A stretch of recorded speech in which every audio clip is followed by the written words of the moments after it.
ng bagong Pilipinas para sa bagong Pilipino. Naghahatid ng mahahalagang balita at impormasyon na guugnay ng pamahalaan sa sambayanan. Tulay sa himpapawid ng serbisyo publiko. Radyo Pilipinas. Radyo Publiko. Ang boses ng Pangulo. Sa Borongan, 657. Radyo Pilipinas. Radyo Publiko. Usapang Agrikultura. Ang inyong source of daily agri-news. Talakayang siksik sa kaalaman. Hatid ay impormasyon mula sa pamahalaan. Pagpapayaman sa ating mga likas na yaman para mas mapaunlad pa ang isa sa mga paunahing kabuhayan sa ating bayan. Usapang Agrikultura. Dito lang sa Radyo Pilipinas. Aga ha aton nga tanan, labi na gud na naton mga avid listeners ngan viewers. So yan na, adinalwat kita naton another episode han farm radio program Usapang Agrikultura. So iningayan Hijan Lester Emilio. So ini nga programa iyo mababatian ha Radyo Pilipinas hasugod kalbayog ngan Borongan. Lunes kutob Biyernes alas 5 nga da alas 6 hinaga. So bago kita umunhan ha aton paghatag hin updates regarding han mga naging activities han Department of Agriculture Regional Field Office 8, aton anay i-greet ang aton Regional Executive Director, Director Rodel Macapanyas, upod gihapon na naton Regional Technical Director for Operations, Dr. Jeneline Almeria. Upod gihapon na naton mga Division Chiefs ng colleagues sa Department of Agriculture Regional Field Office 8. Ngan, labi na god na aton mga parag-uma habugos nga rehiyon 8, maupay nga aga ha aton nga tanan. So hadto nakalabay nga bulan naging busy ang aton buhatan tungod han aton pagselebrar ang aton National Rice Awareness Month. Ini nga selebrasyon in Subay han aton Presidential Proclamation number 524 series of 2004. So amo nga nini nga ang aton Department of Agriculture Regional Field Office 8 hadton Nobyembre 26 kutob Nobyembre 27 ginpangunahan ang aton pagsaurog han aton brown rice ngan rice mix day. So inihiyang nga aktibidades and again nakasubay han aton pagselebrar han National Rice Awareness Month. So ang panuyo hini in makapaangbit kita hin mga datos hiunong han rice nga kinahanglan mabaruan han publiko. So ginbuhat ini ha matag-og standalone senior high school matag-og Leyte. Ngan ang nasabing aktibidades in gin abrihan han ira schoolhead nga Mr. Adelo S. Gorillo kundi in iya gin malatumat nga an ira curiosity hiunong hin pagpadukwag pa han ira knowledge or kinaadman hiunong hin rice. So ini nga nasabing information drive in gin tambungan gihapon han aton anay Regional Executive Director nga hi Director Leo Cañeda. Kundi naghatag hiyahin presentasyon about han abakada nga mga prinsipyo han Be Responsible campaign han Department of Agriculture. So aadi ang iya mga pahayag ngan ang iya presentasyon hiunong han abakada principles han Be Responsible campaign. Atong balay, di ba? Magpapakaw kita, then you realize, di ba, nakakatuloy yung ibang nakuhaan. Tubo, di ba, totally wasted. Oh my God.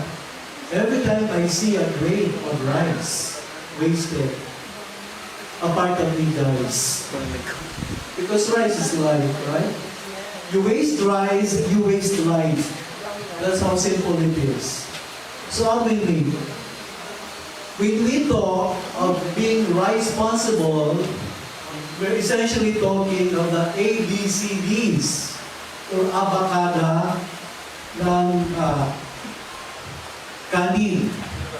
Kung paano kukusumin ng kanin. Let's imagine we're going back to grade 1. Adlay may saba at baba ay ihalo sa kanin. Ewan ko how you call it in Matago, pero aamo, nagtawag dito kuan, tabudlo. Tabudlo. I was director of Cebu, ang tawag sa kanila, saksak. Saksak ba ang tawag dito? Ang ibig sabihin ng saksak, or tabudlo, maabot, itong kano, nahaluan ni Adlay, Barangay Actually, hindi nyo naabutan ng talagang gutom buong Pilipinas. There was a time in our history when hunger was so prevalent. In those times, wala pang irigasyon. At ang mga farmers nagtatanong lang once a year because wala pang irrigation. And what is ironical about it, kung kailan magka-harvest, saka dumarating yung mga bagyo.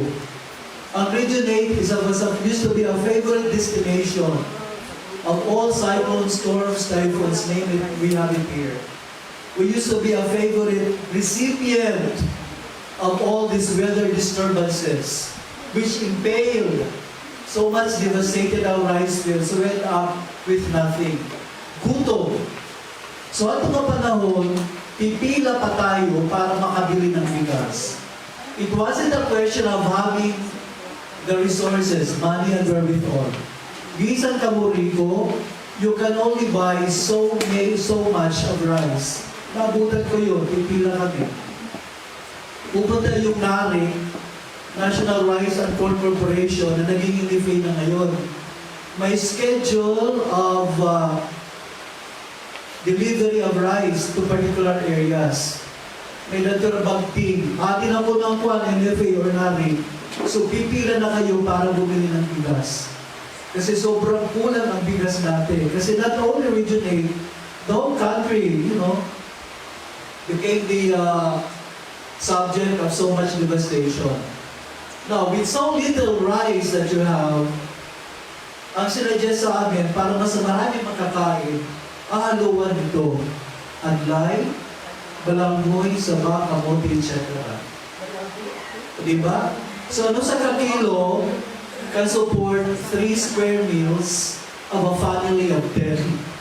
Ganon dahil kuwan. Balanghoy. How do you call it here in Matagog?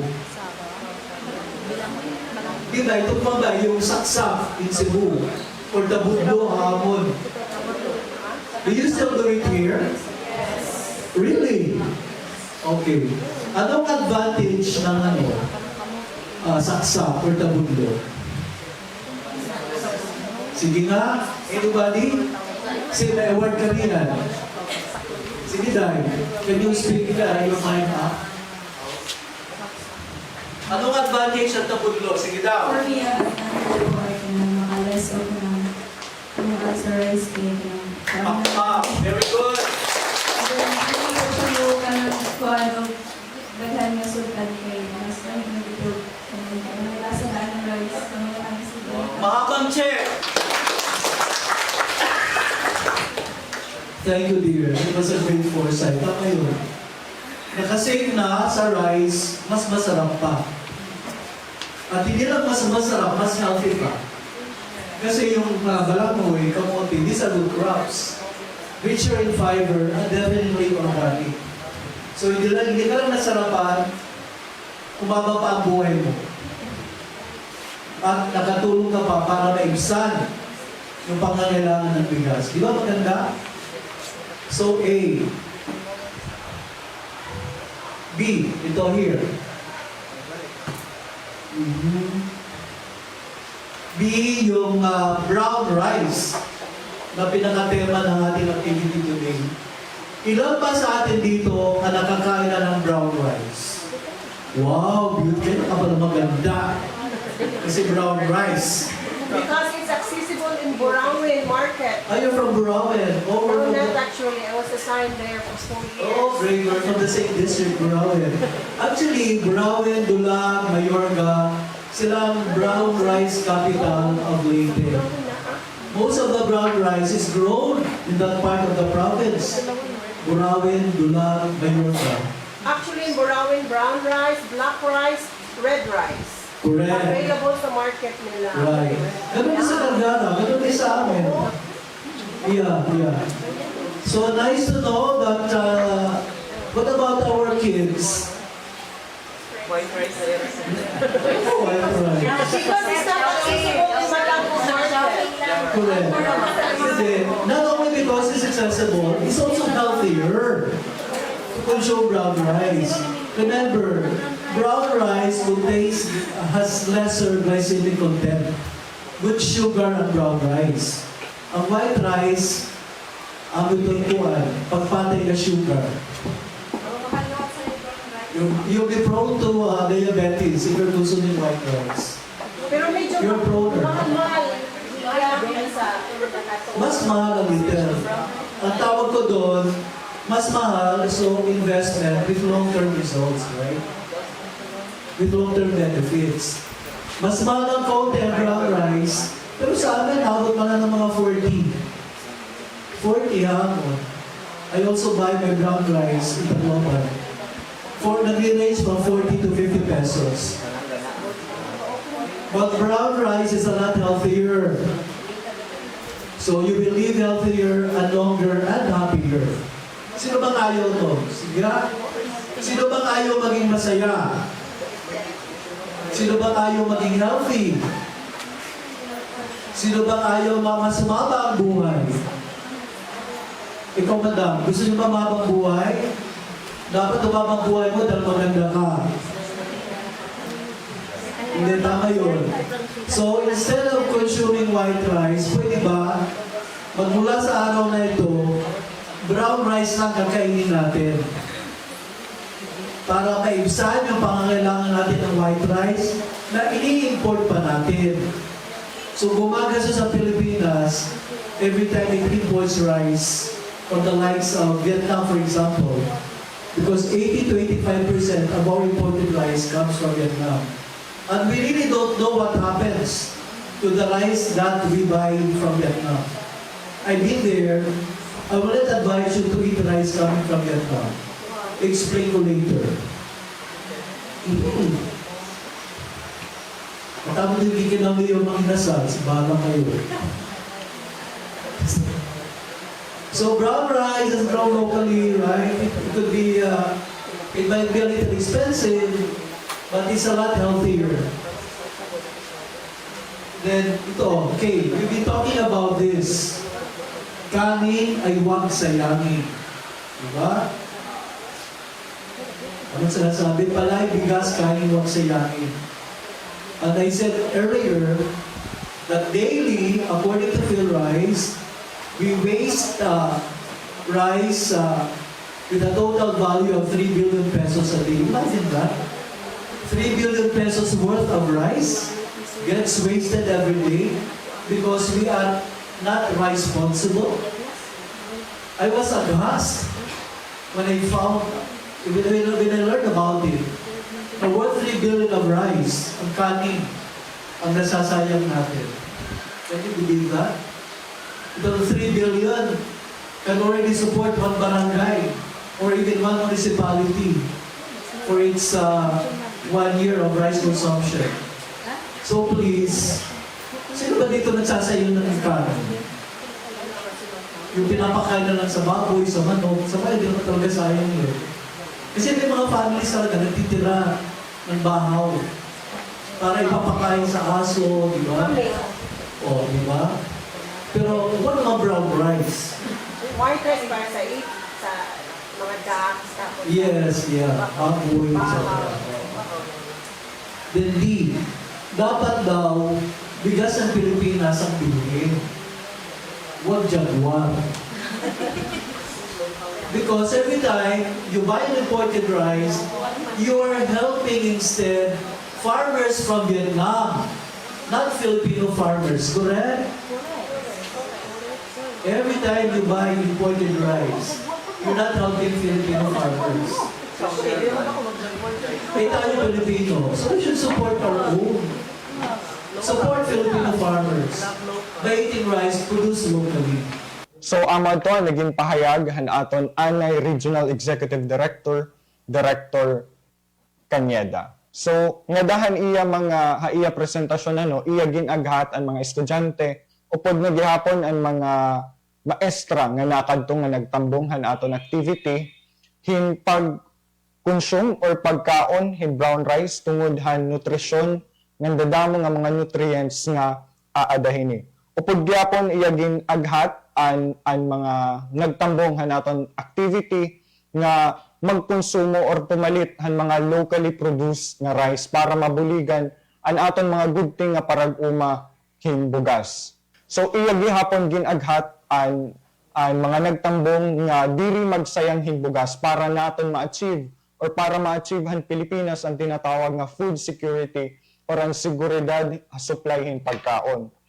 So ang nasabi nga duha ka adlaw nga information drive in gintambungan hin maabot 100 ka participants. Upod na ini ang mga maestra ng estudyante nga nakad. So ang panguna nga mensahe hanaton Rice Awareness Month amo ang pag-value or paghatag hin importansya han bugas kumo amo ang pinaka most pivotal Filipino staple ngan gihapon tagan hin importansya ang mga parag-uma nga nagproproduce hin bugas habug-os nga Pilipinas. So para kadugangan nga impormasyon, bisitaha ang amon Facebook page, Department of Agriculture, Eastern Visayas. So didalaan ay naton temporaryo nga pagtatapuson ang naton programa Usapang Agrikultura. Ingayan, John Lester Emilio, maupay nga aga, nga damo nga salamat ha aton nga tanan. Hatid ay balita, impormasyon at sari-saring kaalaman tungkol sa sektor ng agrikultura sa ating bayan. Usapang Agrikultura. Kasama ang Department of Agriculture. Alamin ang mga hakbang ng administrasyon para mas mapaunlad pa ang iba't ibang industriyang agrikultural at pakinggan ang mga proyektong handog sa mamamayan upang mapalago ang kanilang mga kabuhayan. Usapang Agrikultura. Lunes hanggang Biyernes, alas 5 ng umaga. Dito lang sa Radyo Pilipinas. Palengke po sa General Santos City, tumaas po ang presyo ng tuna. Lalo na pagdating dito sa Metro Manila. Tinuntapon niya, no? Muho yung balag niya, ginagawang chicharon. Para may kinukunan ako niya sa may party dyan sa may Cubao eh. Tuna belly, ang presyo niyan, yung frozen na nasa yung 300 to 500 grams. 320 to 350. Ha? Pero baka tumaas ngayon. Ha? Pagka dumalaki ho yung tuna, lalong mas mahal. Lalong mas mahal pagka ang ginagamit ho yung yung mga siyempre depende ho sa pagkakaiba-iba ng laki. Nakamahal ho diyan yung presyo ng sashimi grade na tuna. Export na ho yun eh. Tulo yun. O wag ka, dito sa Metro Manila, ang grabe ho ang presyohan dito. Dating ho sa sile, sa ampalaya, talong, repolyo, sibuyas na pula, bawang, kamatis, patatas, kangkong, pechay. Naku, grabe ho ang presyo. Maniniwala ang sile, 600 kada kilo. Ampalaya, 290 kilo. Talong 140, repolyo 140, sibuyas 270. Uwang 100, kamatis 160, patatas 100. Ang kangkong pecha, tali 20 pesos dati, 10 piso lang. Sabi ka, magkakare-kare ka ngayon? Sip ka kung magkakare-kare ka eh. Kaya ka na lang ng leg ng manok eh. Usapang Agrikultura. Usapang Agrikultura. Dito sa Radyo Pilipinas. Doon sa kaya doon sa mga mababang magbenta ng mga gulay, mga agricultural products, online, dapat i-online nyo na lang. Para malabanan yung mga nandun sa matataas ang presyo doon sa palengke. Galing sa probinsya at talaga naman kaya naman magpadala rito ng mas murang halaga. Bakit naman hindi? Sabi ko nga, baka ang gobyerno pwedeng mag-online na rin. Alam, mas mababa pa yung presyo mabibili. Nga, pagdating sa farm gate, mura naman. Pagdating na sa palengke, mahal. Bakit? Pahaw ng mga biyahero, masyadong taga. Usapang Agrikultura. Usapang Agrikultura. Dito sa Radyo Pilipinas. Ito tayo sa Sogod. Lokal na pamahalaan ng St. Bernard, Southern Leyte, nakatanggap po ng 1.8 milyong pisong halaga ng vehicle assistance. Tapanin po sa tanggapan ng Department of Agriculture. Sana all. Minatin ang detalye, si Ria Mikate. EYSL, Radyo Pilipinas, Radyo Publiko Sogod. Radyo Pilipinas. Radyo Pilipinas. Report.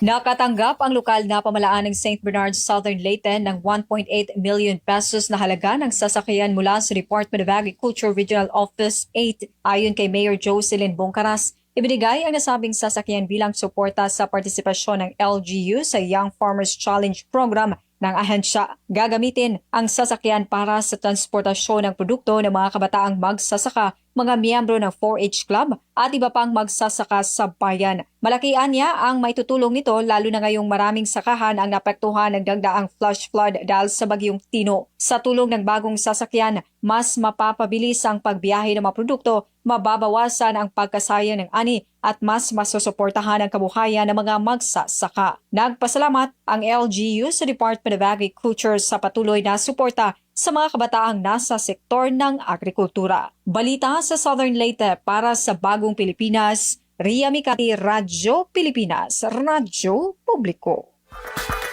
Usapang Agrikultura. Usapang Agrikultura dito sa Radyo Pilipinas. Maraming salamat, Ria Mikate, Radyo Pilipinas. So good. Yan sa nagtatanong, magkano ang presyo ng karne ng baboy, spare ribs, manok, ha? Yan ang konti.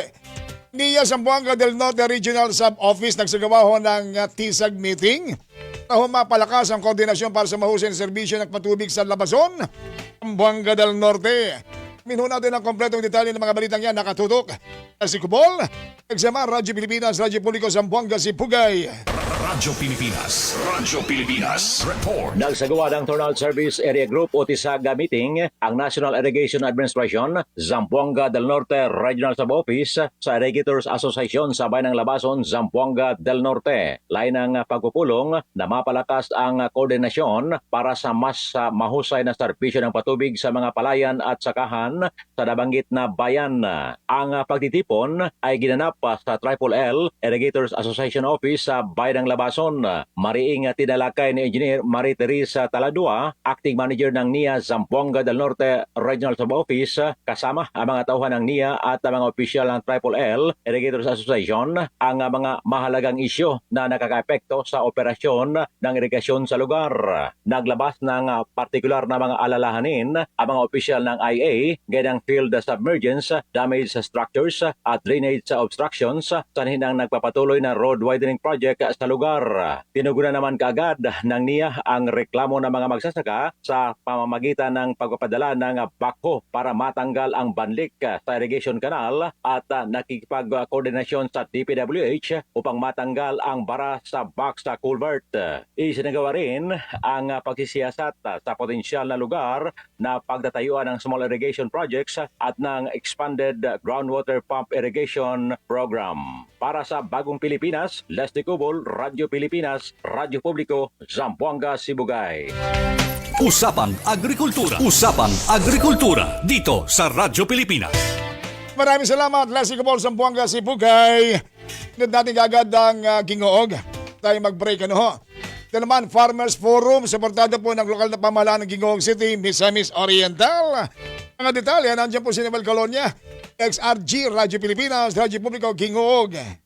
Radyo Pilipinas. Radyo Pilipinas. Report. Suportado ng lokal na pamahalaan sa lungsod ng Hingog ang isinagawang Farmers Forum sa inisitiba ng City Agriculture Office. Layunin dito sa aktibidad na matulungan ang bawat barangay worker for agriculture at ang mga barangay kagawad na siyang chair sa Committee on Agriculture sa iba't ibang mga barangay ng syudad sa mga programang pang-agrikultura. Nagbibigay ito ng pagkakataon para sa karagdagang impormasyon sa mga kalahok kaugnay na sa teknolohiya sa agrikultura, modernong pamaraan sa pagsasaka, pagpaunlad sa produksyon ng palay, gulay at iba pang mga produktong agrikultura. Para sa Bagong Pilipinas, Noel Calonia, Radyo Pilipinas, Radyo Publiko, Gingoog. Usapang Agrikultura. Usapang Agrikultura dito sa Radyo Pilipinas. Maraming salamat, Noel Calonia, Radyo Pilipinas, Gingoog. Samantala, inanunsyo ho ng Department of Agriculture ang pagpapatupad ng temporary ban.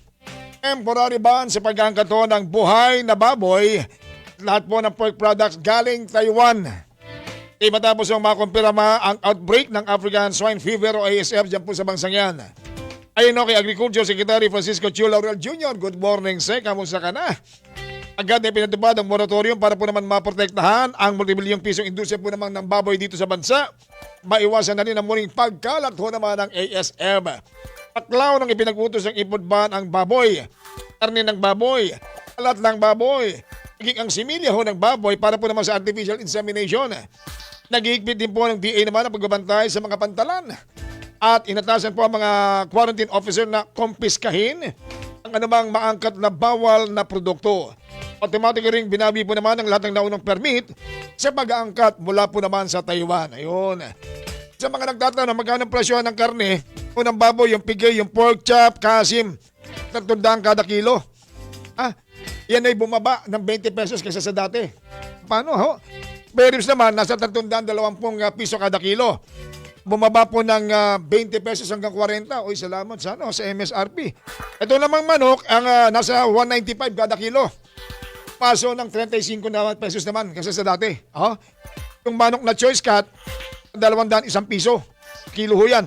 Paso ng 21 pesos. Ayan yung mga presyohan natin. Hindi ho talaga yung gulay. Gulay, manlulupay-pay ka sa presyohan dito sa Metro Manila. Tapos, mag-online baka naman pwedeng online. Yung mga pwedeng mag-online, i-online nyo na yan. Pupunta sa palengke, mahal sa palengke. Online, makatsapa, makalibre pa. Pwede ba yun?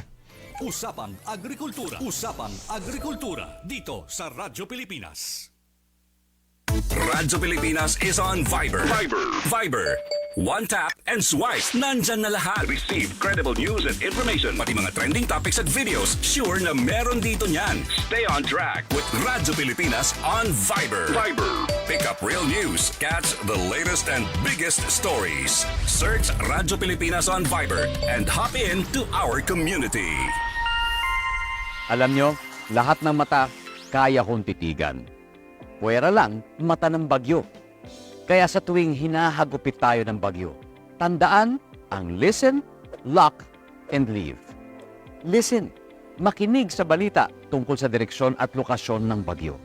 Tutok na sa mga news report sa radyo, sa TV at social media para malaman kung ano ang wind signal sa inyong lugar. Abangan din ang payo ng inyong LGU. Next, lock. Isara mga pinto, bintana, cabinet at main switch ng inyong bahay bago lumikas o pumunta sa evacuation center. And finally, leave. Lumikas ng mahinahon. Huwag ipagtulakan ang sarili kasi may taong nag-aantay sa iyo sa evacuation. Kaya laging tandaan, listen, lock, and leave. #panatag ang may alam.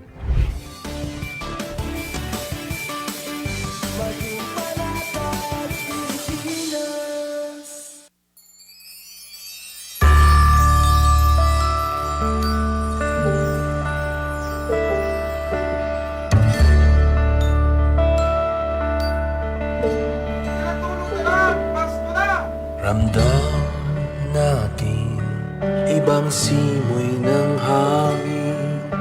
Ito ay tanda na mayroong darating. Pagsilang ng sanggol doon sa Bethlehem, siya ang nagligtas ng kasalanan natin. O bakit pa nalimutan na natin ang siyang tunay na diwa ng Pasko? Mag-alay sa ating kapwa, lalo't di pinagpala, tayo ay mamahal ng walang kapalit. Ng Radyo Pilipinas. Ang tunay na Pasko ay tayo. Ano man ang ginagawa natin, ang Pasko ay pagmamahalan, pagbibigay, kapatawaran. Ang Pasko ay ikaw at ako, iba-iba man ay isa tayo.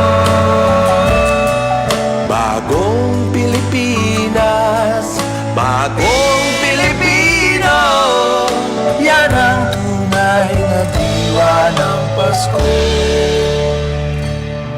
Sana'y maghilom na mga sugat natin, kahit iba-iba paniniwala natin. Kaya ngayong Pasko, magkasundo tayo, pareho lang naman, maganda ang hangarin. Ang tunay na Pasko ay tayo. Ano man ang ginagawa natin, ang Pasko ay This is the celebration of the birth of Jesus, and to once again dedicate ourselves and our lives to that service.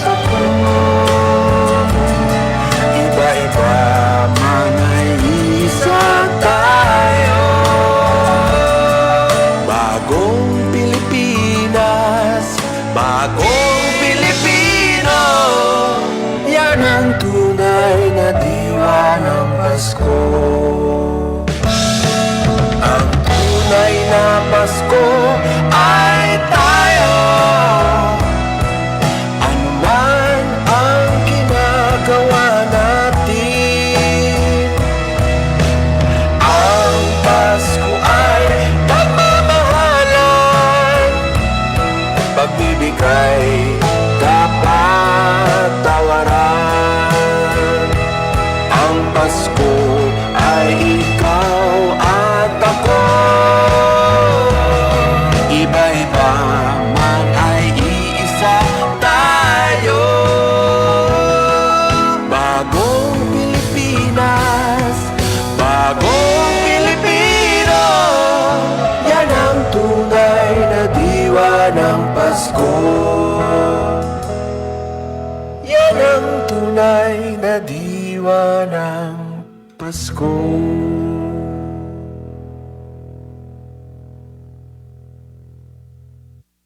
Balita, laging totoo. Impormasyon, detalyado at kumpleto. Serbisyo, tapat para sa bayan.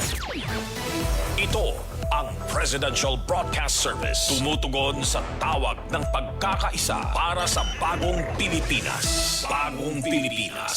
Tapat sa pag-uulat. Radyo Pilipinas 1. Radyo Pilipinas 738 AM. Nakasuporta sa inyong kabuhayan. Kaagapay nyo sa masaganang kinabukasan. Usapang Agrikultura dito sa Radyo Pilipinas. Ipaalala rin po paalala pa rin sa ating mga sukiyaki, mga kaagri dabarkasyon natin, ho. Importante yung kaligtasan sa sunog. Sunog hindi naiwasan pagka Pasko. Lalo na yung mga pinagmumulan po ay yung sunog dahil sa parol, dahil sa mga Christmas lights, sa mga kandila, at mga paputok. Yan ho yung bantayan ho natin mabuti. Dapat pag-ingatan ho natin yan. At huwag natin hayaan, suriin natin, baka yung mga kable ng ilaw natin may mga sira. Gayaan nakasaksak, magdamag, ilagay yung mga kandila sa ligtas na lugar. Hindi yung malapit sa tela o sa kahoy naman. Yan. Asan din ho yung paputok? Huwag na tayo magpaputok kasi kainin mo na lang yun. Pero budget din, dalhin mo lang sa budget na pagkain yung mapaputok na yan. Importante ho yan. At yung kaligtasan, importante rin ho yan. Sa kalsada ho, nasa linya na natin. Nasa linya na ho natin si Administrator Ed Guillen. Samantala natin magkakataon ng mga available ni Mama. Usapang Agrikultura. Usapang Agrikultura dito sa Radyo Pilipinas. Administrator Ed Guillen ng National Irrigation Administration, sir. Magandang umaga po. Welcome po sa Radyo Pilipinas. Usapang Agrikultura. Si Kahir po. Good morning, Engineer Eddie Guillen. Kahiro, na ibang bigat. Medyo pasensya na lang pag may kaya. Sa airport po ako. Papaalis ka pala. Ano ka po? Out of town o dito ka lang sa Pilipinas? Kaya galing lang po mag-inspect. Pabalik po ng Manila po. Mag-inspect kayo. Sige, abala ko ng konti. Medyo bigyan niyo lang po kami ng konting pagkaunawa. Ano ba yung tinatawag na Dam Risk Management Decision Support Tool project ng NIA? Ito po yung makabagong sistema ngayon. Ito po yung para po sa ating mga dam. Gumagamit na tayo ngayon ng mga artificial intelligence, yung smart climate resiliency at tinatawag, kasama po yan. Yun, doon na ho nakapaloob lahat dyan dito sa Dharma Project na yan. Kasama na yung artificial intelligence. Diyan na rin siguro yung mga drone. Yung mga teknolohiyang galing sa Israel, mukhang meron na rin kayo noon eh. Opo, pinagsasama-sama na po natin para po dito sa ating smart agriculture na tinatawag at para ho mas safety yung ating mga dams. So yung mga makabago pong teknolohiya ngayon ay na-avail natin sa linya para po sa safety na rin ng ating mga dams. Kasi luma na rin mo yung ating mga dams. Kaya po kailangan na gawan din po ito ng masusing pagsusuri para mas safe at mas makapagbigay pa ng serbisyo sa ating kababayan. Aliban sa kaligtasan na pwedeng ibigay nito sa ating pare-pareho, paano po naman kaya makikinabang yung ating mga magsasaka dito sa tool program na yan? Siyempre po, pagka na-implement po natin ito, mas mapahaba natin yung lifetime yung infrastruktura, no? Pag-aralan natin na mas maaga kung meron bang leak, kung meron bang dapat i-repair, kung meron ba tayong dapat gawin sa dam. Para po, mahirap kasi yung gagawin mo yung hindi na, yung nasira na, no? Mas maganda yung preventive maintenance tayo. Sabi dito sa mga tanong, Engineer Ed, paano ho natin matitiyak na palaging tama, palaging tumpak at napapanahon po mga impormasyong ibinibigay po ng programa, yung tool na yan? Siyempre po, kailangan din, lalo yung mga makabagong mga sistema, kailangan din natin itong i-validate, ano? Kaya muwa rin tayo sa iba't iba pang mga ahensya para sa tuloy-tuloy na validation ng mga data na nakukuha natin. Para masigurado po tayo. Ito bang paggamit ng tool na yan, Administrator, yan ba'y para ho sa lahat ng dam ng NIA? Para lamang sa mga ilang peraso kaya? Paano po? Yung pilot project natin muna po para sa mga ilang pirasong dams natin, yung malalaki muna, no? And then i-replicate po natin ito sa ating mga ibang dams. Yun po yung plano po. Okay. Pang makulit na tanong na nakikinig, gagamitin yung tool kapag may bagyo. Kalamidad, may masamang maaari maka-apekto sa mga dam. Paano daw gagamitin pag may bagyo yan? Ito po ay, again, ito yung mga tools na ito ay para makita natin kung may effect ba. Halimbawa, yung lindol, ano? Kung naapektuhan ba yung ating dam, doon sa dumaan ng mga bagyo, meron bang mga leakages, meron bang seepage, ano? Nakikita po ng mga tools natin na ito para magawa natin ng remedy kung kinakailangan. Yun. Engineer, alam kong babiyahe kayo, pero ayoko naman sirain yung umaga ninyo. Ang sa akin lang naman, makuha po yung sa part ninyo, ano ba ang mangyayari, ano ba dapat nating asahan? Sapagkat umalingaw nga po sa radyo, television, maging sa social media, yung hamunan ninyo sa Senado Pinag-uusapan po yung budget ng NIA, isang senador po doon, sa katauhan po ni Senador Tulfo, biglang binuksan yung issue po ng sinasabing mababang kalidad po ng Bulo More Reservoir Irrigation Project sa San Jose, Bulacan. Mukhang nagkaroon kayo ng hamunan doon na kinol nyo naman. Po bang punot dulo nito?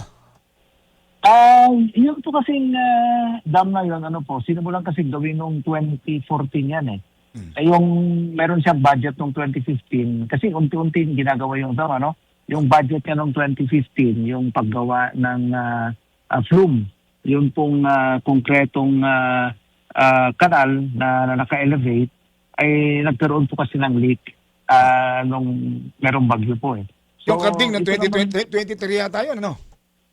Opo.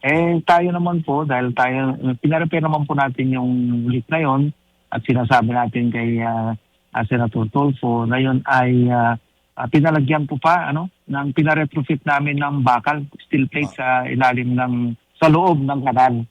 So, hindi kasi parang ayaw niya maniwala noon. So, sabi ko, tingnan natin. Pagka ako mali, edi mag-resign po ako. Pero sinulatan na po natin ang ating malang senador, para inspect yung dam. So, nakadalawang sulat na po kami. And then, for finality, sa Friday, sa 12 Friday, pupuntahan natin yung dam. Again, nagpadala ulit kami ng sulat sa kanya at sa iba pang mga senador para makita nila yung talagang yung status ng tinatawag na dam. Although, hindi po ako ang nagpagawa noon, hindi naman natin terminate po. Hindi nyo pa termino yun Bakit ganun katagal kaya din yun? Budget ang problema. Yung budget unti-unti yung budget. 2022 na ako natapos yan Hindi pa pumasok ako sa NIA, December of 2022 na. So, naabutan ko na po yan. But again, as bilang leader ng NIA, tinignan naman natin kung anong problema at binabanggit po sa ating senador na yun ay pinagawa ho natin. At sana po pumunta siya sa Friday para makita niya na talagang maayos naman ang pagkakagawa ng dam. Pansin ko lang, Engineer Ed, mukhang nauuso ang hamunan dyan sa Senado. Senador din doon, meron ding hearing na amo niya, pag napatunayan kung ganito-ganito yan at hindi mo nagawa, mag-resign ka rin, ha? Mukhang nauuso Dito, hinamon nyo, pagkatapos pinadala nyo pa ng sulat, nag-imbita kayo, maliban kay Senator Tulfo, iba pang senador, na kung maaari, sumama kayo, magkaroon kayo ng joint ocular inspection doon sa area. Opo, at ang final na date natin ay sa Friday na. Kasi dati pangatlong sulat na ho namin ito, So, sinasagot? hindi pa po nag-acknowledge. Pero sabi namin, ito na, sa Friday. Kasi yung ibang senador nag-acknowledge na eh. Na-set po natin sa Friday. 12, December 12 yata yun, no? 10 a.m. ng umaga.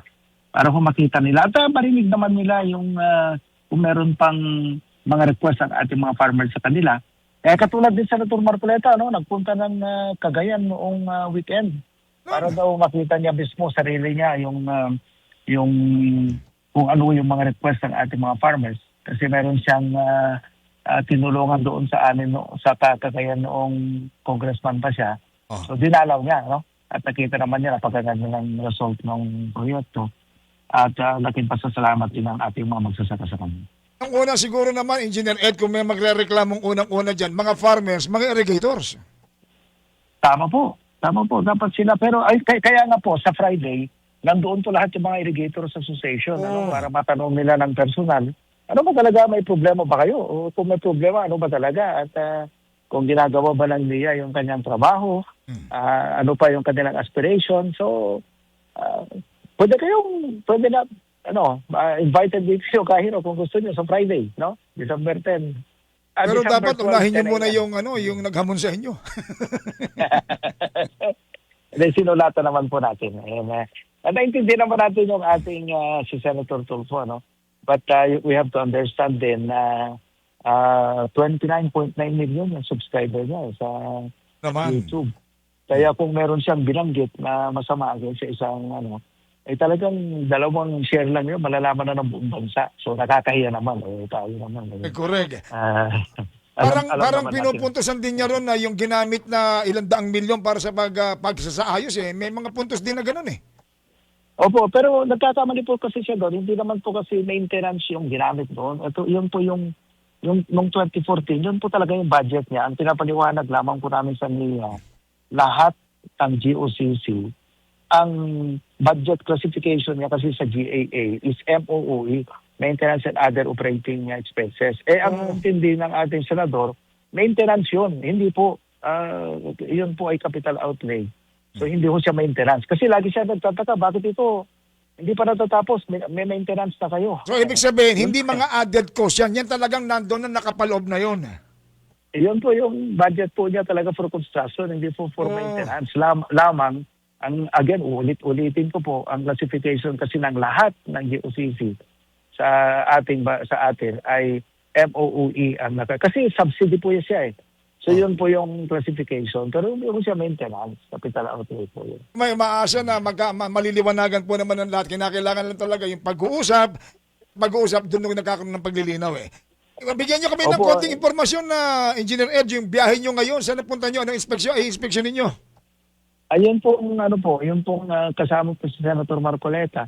Yun pong Tabugan Dam naman sa sa Cagayan, At laking pasalamat ng mga farmers natin sa kanya. Yung isang nagsalita, sabi ko niya sa kay Senador, alam niyo, Senator, sabi niya, ang isang proyekto ay hindi nasusukat sa laki, sa halaga. Nasusukat ito, sabi niya, sa magiging epekto sa buhay ng mga magsasaka at ng pamilya namin.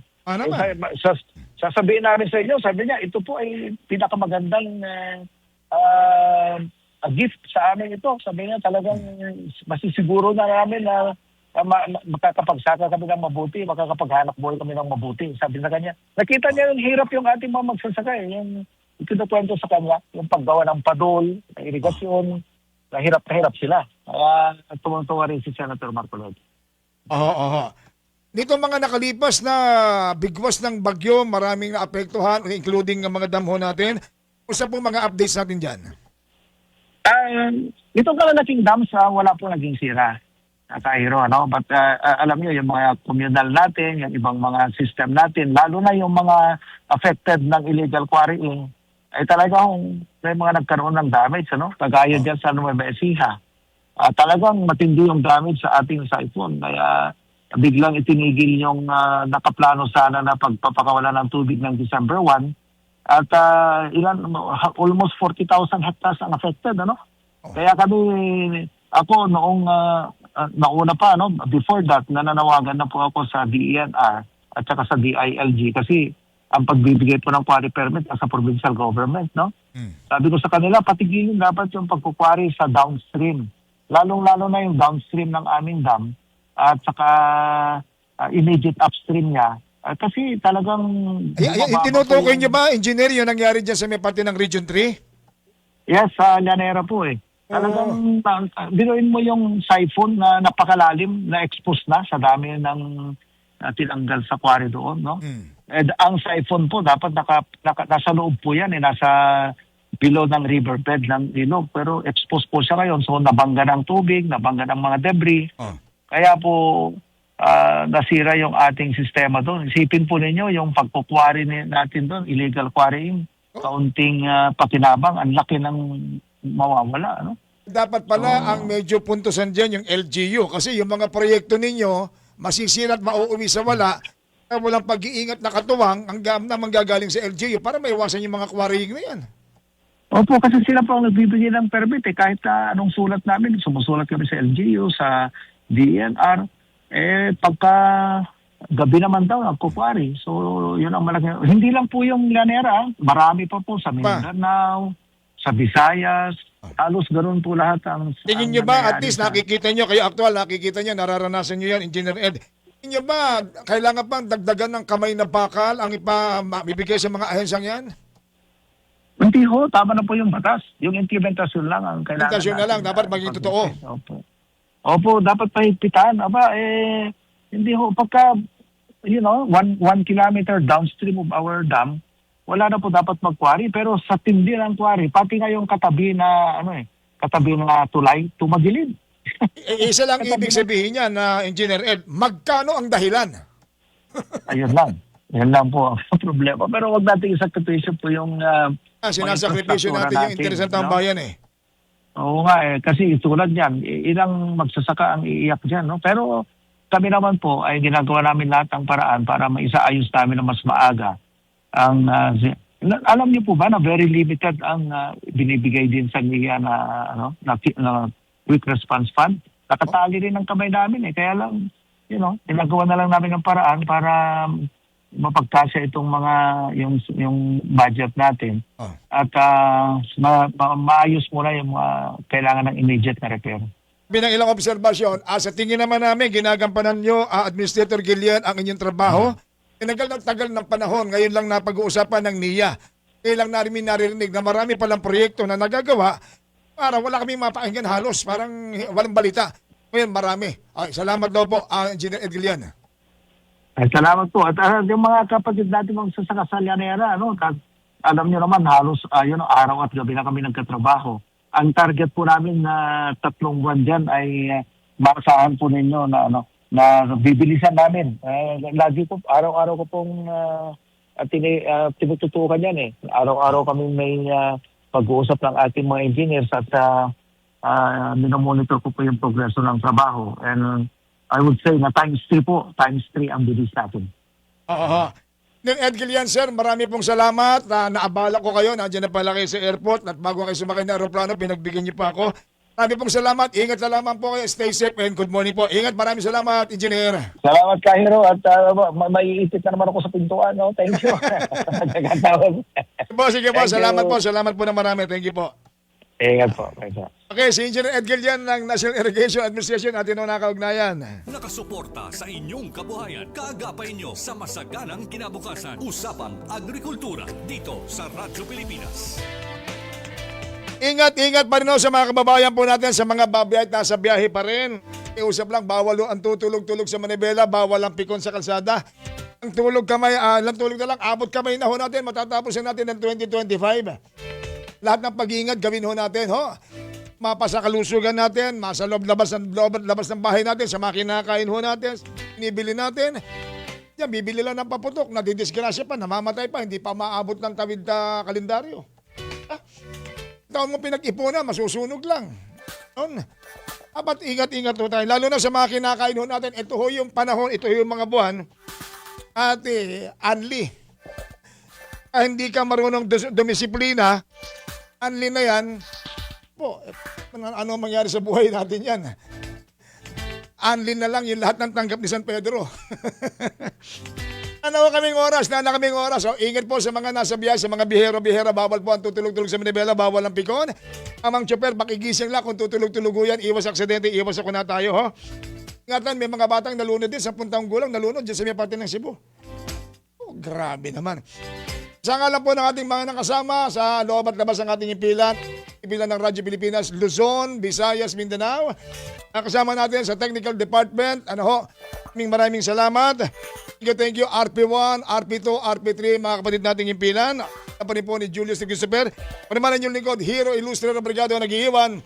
Namang bagay na matid at tama, hindi mo ginawa, itinuturing na kasalanan laban sa iyo. Ang pagsasaka po hindi simpleng trabaho lamang, ang po ay isang paraiso. Minsan pa ho, wag tayong basta-basta naniniwala sa fake news. Wag tayong magpalinlang. Nakasuporta. Hatid ay balita, impormasyon at sari-saring kaalaman tungkol sa sektor ng agrikultura sa ating bayan. Usapang Agrikultura. Kasama ang Department of Agriculture. Alamin ang mga hakbang ng administrasyon para mas mapaunlad pa ang iba't ibang industriyang agrikultural at pakinggan ang mga proyektong handog sa mamamayan upang mapalago ang kanilang mga kabuhayan. Usapang Agrikultura. Lunes hanggang Biyernes, alas 5 ng umaga. Dito lang sa Radyo Pilipinas. Serving the Republic of the Philippines for more than 75 years.